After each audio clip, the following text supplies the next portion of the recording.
Good morning, folks. Today we're going to finish our workbench. Stick around, I'm going to make some doors.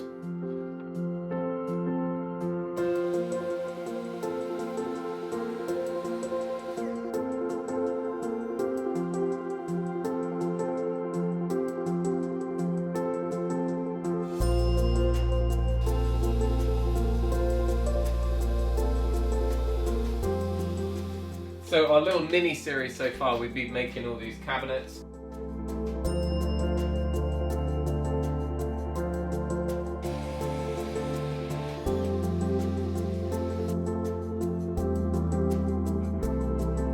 I need to make some doors today. First, I've got to tidy up the fallout from the timber framing video. Hopefully you guys enjoyed that. Just going through all the bits I've accumulated over the years to make timber frames.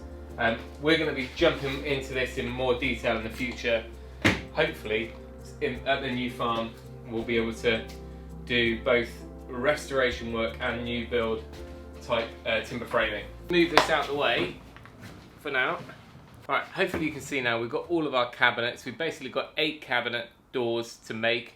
Now I finished the last workshop video saying that I was simply going to cut down some 18mm plywood to the size of the doors, put a round over on the edges and call it a day. I've decided to make more work for myself and I'm going to be making some shaker doors. Now although I've got some rough sawn poplar over there I really should be getting through, that's an added step to the project and I haven't really got time today to do that. So I've just picked up some plain square edge redwood from Wicks.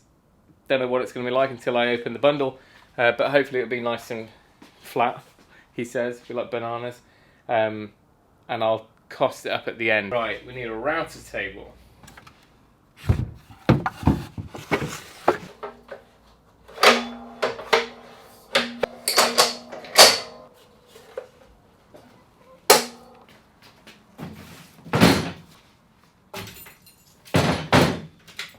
Right, this is the moment when we cut the packs open and they go bing!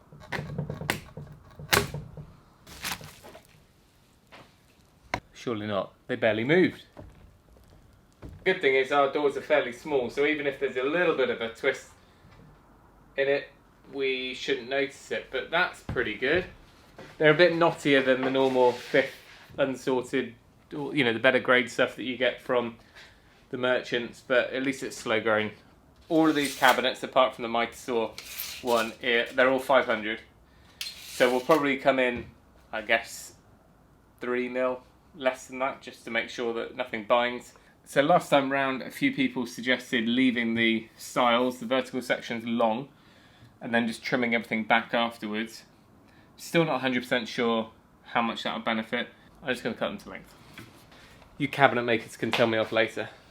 This is actually going to be our first tryout of our Mitre Saw station.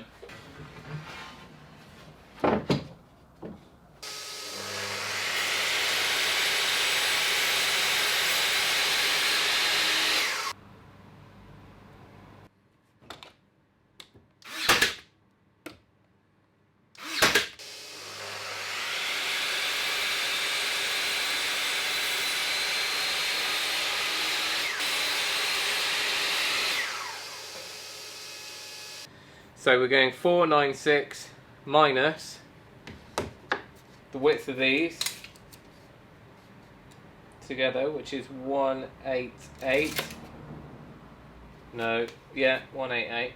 And then we want to just add on, it's probably the wrong way to do it, add on the length of the tenon sections that's going to sit in the groove.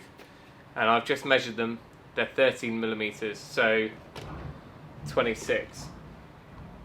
3, 3, 4. So we can get 2 of those out of the offcut from this 2.4 metre length, which means we can get exactly 1 door out of 1 length.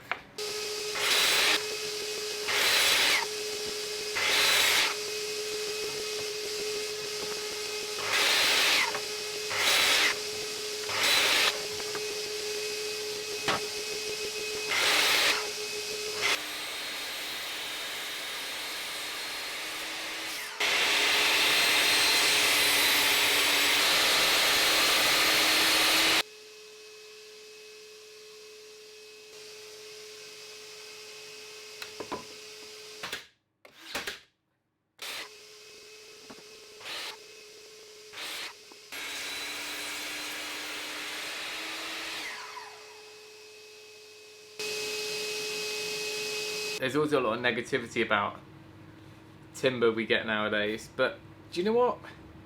That's not quick grown pine. Hopefully you can make out the growth rings on that. Alright, it might not be the best joinery grade stuff, but for off the shelf pack bought timber, that's not bad, is it?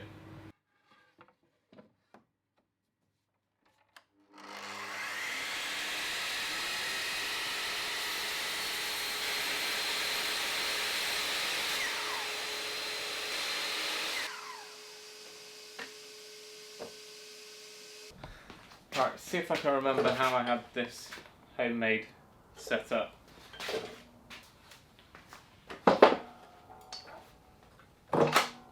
I won't go into all the ins and outs of it because we've covered that already, but we've basically got a bit to cut the tenon one, which is the tongue, I guess, and this one which just cuts a 6mm groove, but it's set up to that bearing, so it should be the right depth on both of them. So we're doing all our grooves first.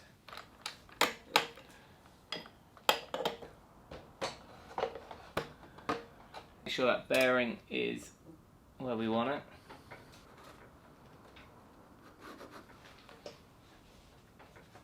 Right, I think we're just about there.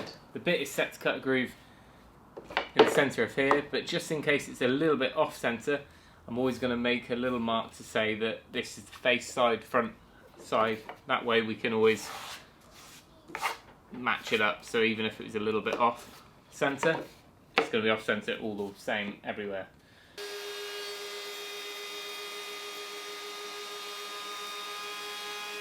We've got our groove in our test piece. Happy with that. Got a full sheet of plywood like you saw me ram in the car on the way back from Wickes. 5.5mm, our groove should be 6mm. I thought, yeah, that should be okay. Turns out our groove is about 7mm, and that plywood is more like 5. This is 6mm MDF for a test, which is slightly better, and I'd probably be happy with that.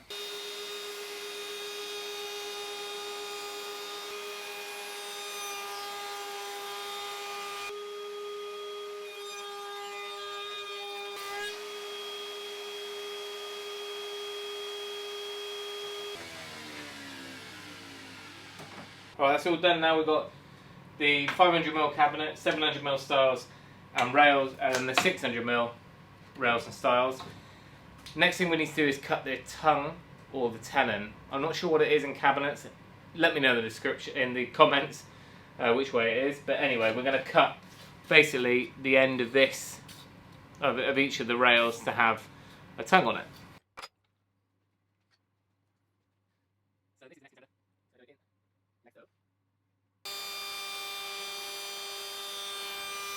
I had a feeling this would happen.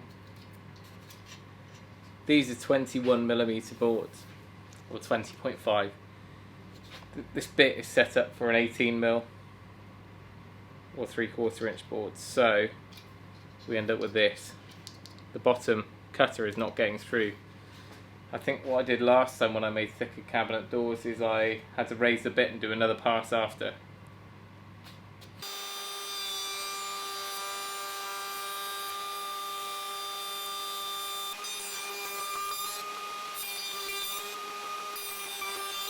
Now, rather than mess around with adjusting the height of the bit and then putting a second pass through all of it, these little feathers, because our material's too thick, we can just clean up with a chisel.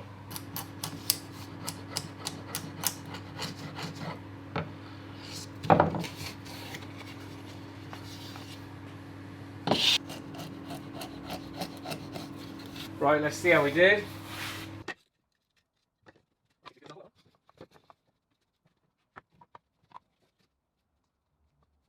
So they fit. Now personally I think they should be a little bit more snug, but the bit is the bit and we can't really do anything about that. If I can hold this in one.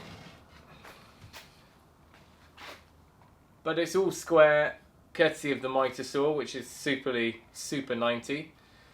But I'm happy enough with that. Right, now we need to go from having a mess everywhere to this. I'm gonna go and get that sheet of plywood and then we can work out what size we need the infill panels to be. 5mm I'd give it at best, so it is definitely not as thick as it should be. I tell you what, it's not going to look that great unless we can pack it somehow from behind. Mark top of that tongue. Same up here, which is 5.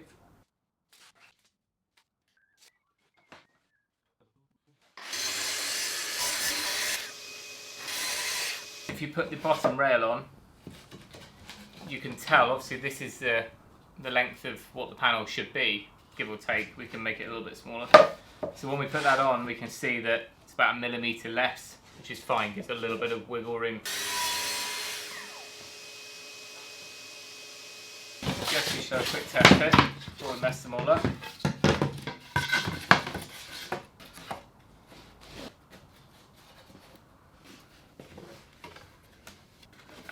Looks good to me.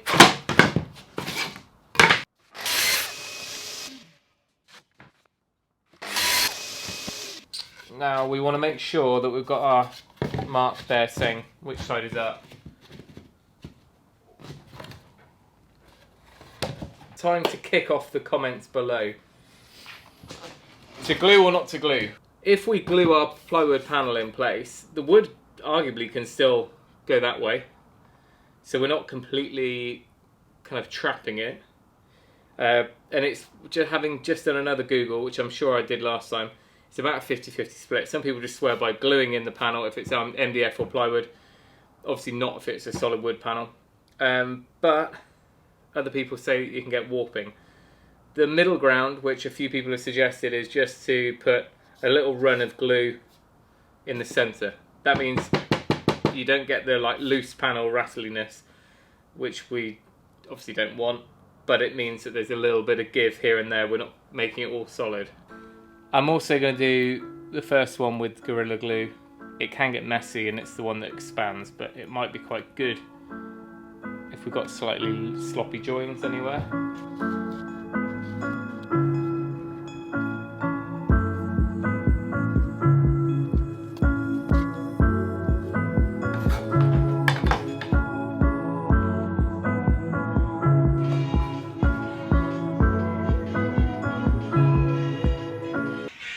Standard Restoration Couple playlist going on.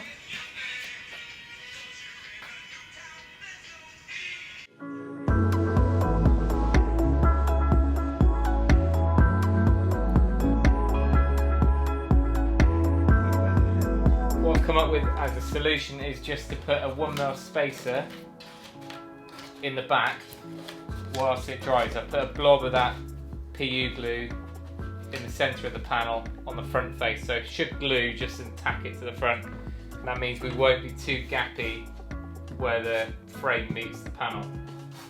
Well, the old clamp crisis is struck again. 10-minute dry time, it's been 15. Might have to release, see if I can get 2 clamps together. There was no movement there. Leave them undisturbed. It should be fine.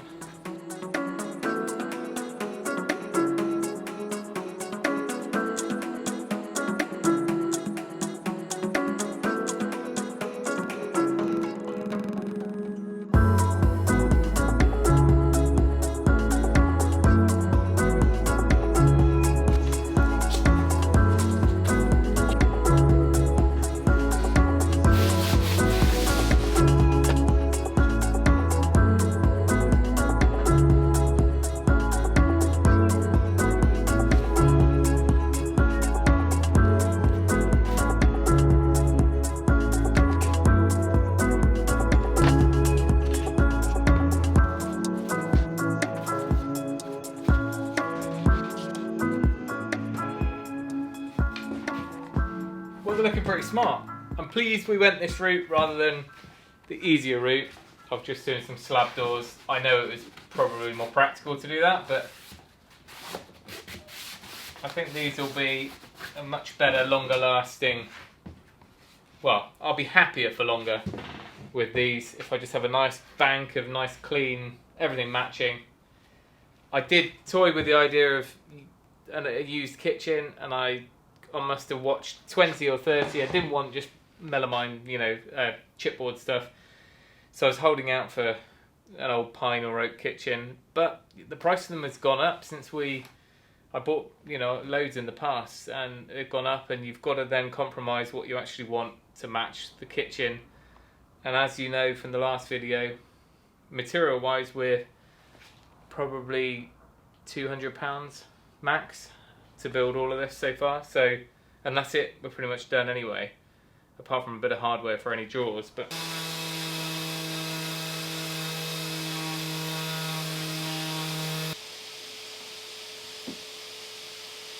I think we've dragged this part out as much as we can. We've got all of the doors down here. Let me give you a quick look at them. First up, this is the pair of the doors for the miter saw station or cabinet. So they are pretty straightforward. So we could have gone out to the sawmill and bought oak or ash or whatever we wanted to make these. Being that they're just for the workshop, that would have been overkill. But also, if you find some decent quality softwood, it's lovely to work with. I think these are going to do just fine. Pretty chuffed with that. We've got 7 cabinet doors, all set, ready to finish and hang. It's taken me 5.5 hours, start to finish, and because I've been in and out doing emails and office jobs. And then we're going to get our holes drilled in, ready for our hinges.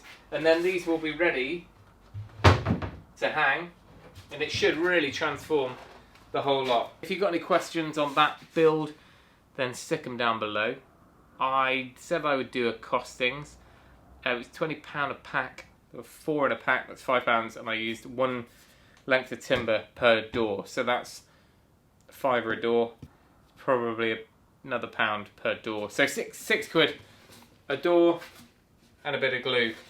So I think we've done alright with our time, and even if you were to total up your day's labour, it's certainly a cheaper way to go than even buying the most budget kitchen cabinet doors. And if you want to see any more detail on the shaker door process, then I made a whole series, I think it was 2 years ago, and that shaker maker type series covered 3 different methods of making these doors. I will link to that playlist on the screen now, along with something else you might find interesting. But that's it. Any more info you want, I will stick down in the description. Of course, all of the stuff is over on our website, as well as the discount code for any other tools and supplies, which I will put down in the description, and all the links to Patreon and all that stuff. But for now, I'm going to leave it there. Thanks for watching. Remember, if you can, do it yourself, and we'll see you next time.